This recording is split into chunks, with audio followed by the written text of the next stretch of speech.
this worksheet is an introduction to the force equals mass times acceleration equation, or as we tend to know it in our physics class, Fu equals ma, or Fu ma.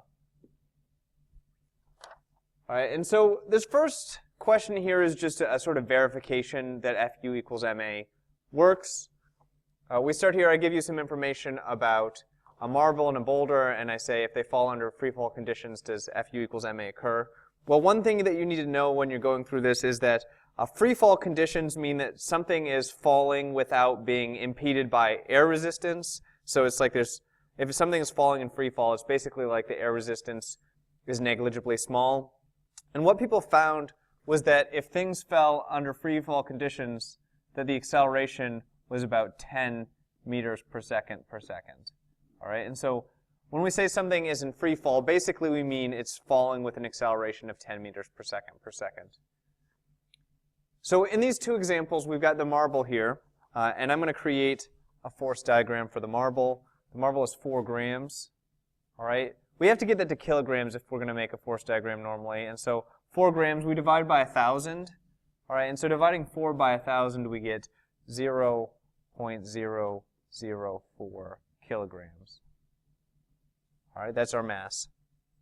And so to get that to newtons then, to make our gravitational force for our FBD, we get Fg equals, you multiply the mass times 10, so 0.04 newtons.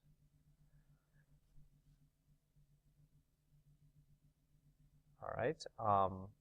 So if it's falling in free fall, actually gravity is the only thing that would be included on a force diagram for it. And so the force in this case is 0.04 newtons. The mass is 0.004 kilograms. And the acceleration is 10 meters per second per second. All right. Going for the boulder, it's a similar type problem. All right, things are just scaled up here.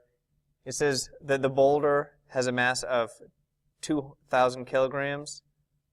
So if its mass is 2,000 kilograms, to get its gravitational force, we multiply by 10. So Fg equals 20,000 newtons.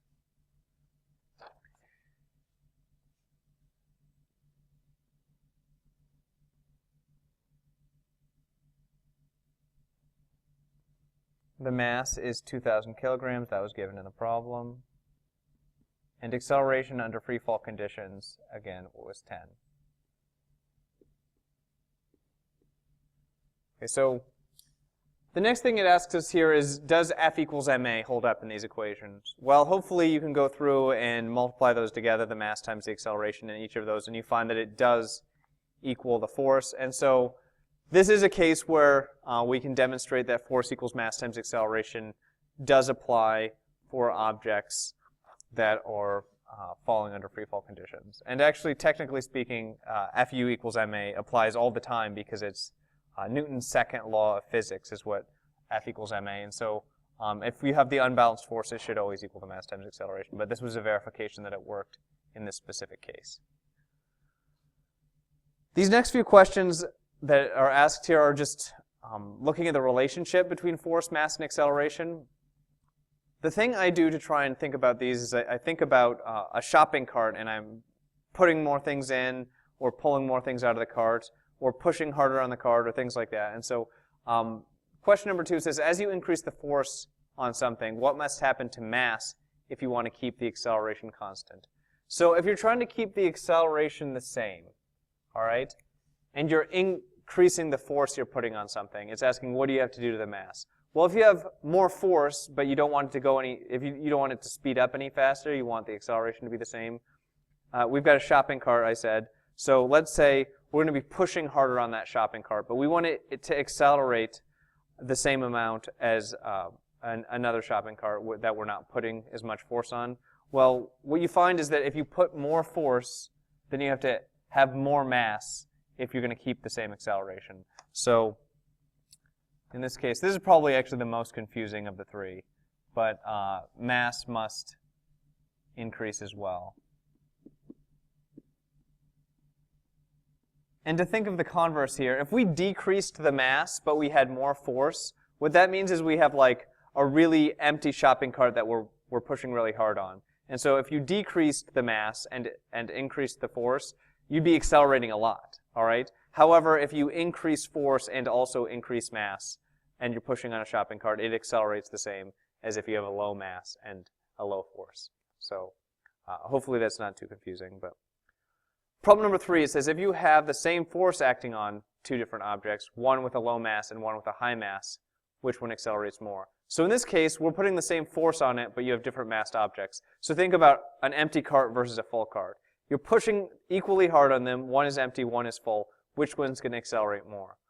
Hopefully it makes sense that you think that the empty cart would accelerate more, or in this case, we would just say the one with the low mass accelerates more.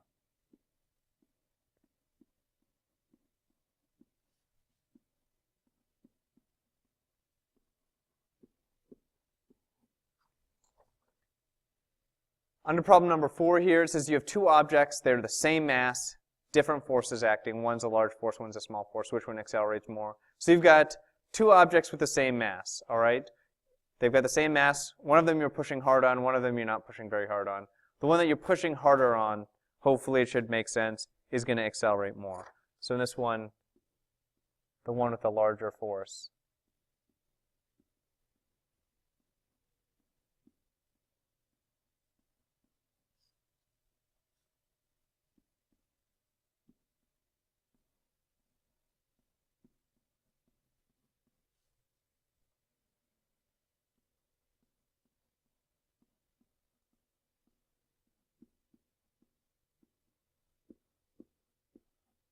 Okay.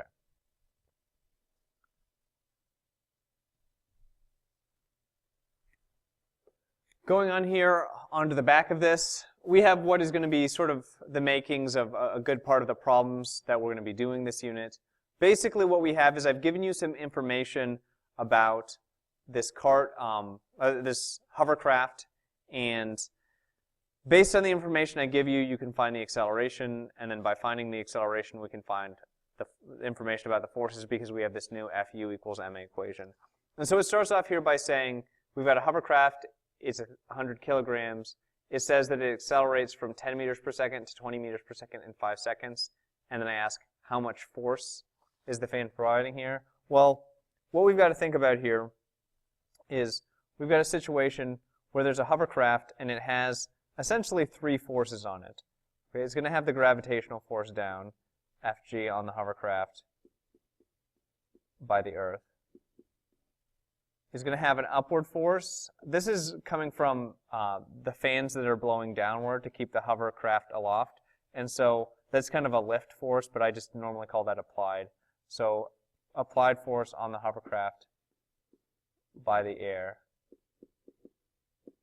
Okay, and then we actually have another forward force by the fans on the back that are blowing it forward. This is an applied force on the hovercraft, also by the air. So we know that the gravitational force here in this case is 1,000 newtons because it's 100 kilograms and you just multiply by 10 to get the gravitational force. For the applied force going up, because this object, a hovercraft, if you know how it works, it moves horizontally along the surface of the water. And so the hovercraft isn't accelerating in the vertical direction. It's not taking off into the air. It's not diving down underneath the water. So we end up here with the hovercraft having a balanced force in the vertical direction because it's not accelerating vertically. It's accelerating horizontally. And so we know that those two up and down forces are equal to one another. So that means this applied force upward is also 1,000 newtons. What we've got to figure out here is we've got to figure out what the applied force forward is. The way we do that is by looking at the information they gave us about the hovercraft's motion. So what we can do here is we can create a velocity versus time graph to help us with this. You could actually do it without the velocity versus time graph, but I think it might help some people think about what's going on in this problem. It says an object accelerates from 10 meters per second up to 20 meters per second. And it says it happens over the course of 5 seconds. All right, so what we're looking for here is the acceleration. Acceleration is the slope of the velocity versus time graph, or change in velocity over change in time. In this case, the change in velocity went from 10 up to 20, so it went up by 10 over the course of 5 seconds. Okay, and so if you calculate that, you should get 2 meters per second for our acceleration. Then we can take advantage of what we know about unbalanced forces and the FU-ma equation.